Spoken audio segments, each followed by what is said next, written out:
Hello, I thought I'd just do a quick update on what's been going on up here.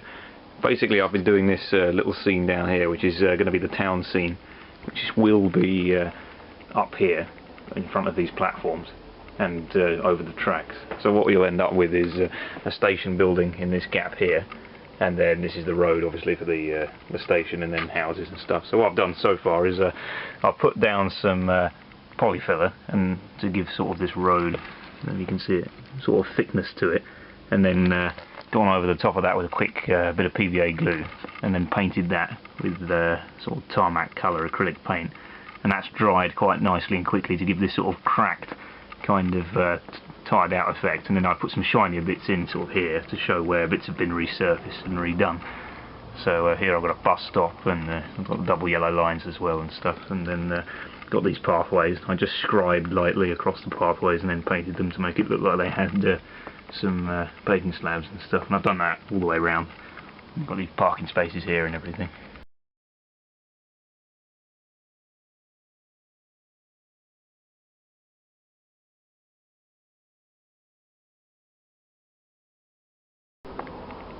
You can see here as well I've cut along this pathway so I can put the terraced houses in and make it look like they've actually got a foundation, rather than just sort of putting them on the top of the board and sort of just leaving them like that. So I'll just put the camera down.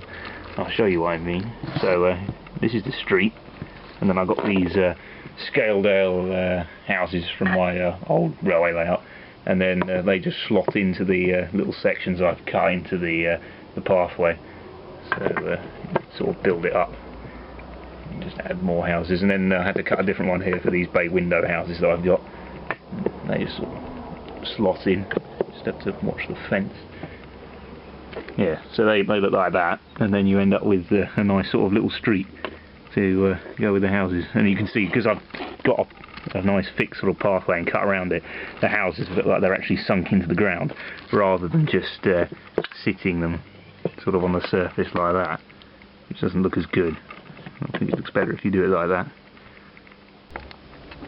I've also given the terraced houses some gardens, because obviously you can't have terraced houses without small gardens, and these are dead easy to make. All I've done is got some very thin, I think it's 1mm thick plastic card from my local hobby shop, and just put those in a guillotine and cut out a load of sections that are all the same height.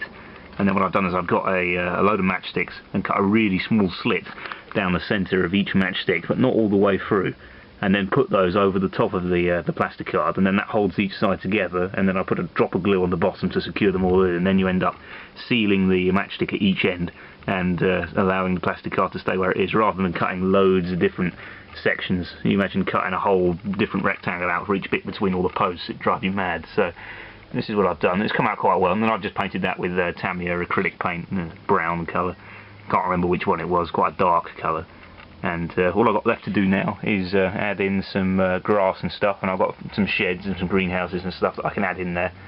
So I'll do a little bit of filming of that as it gets started.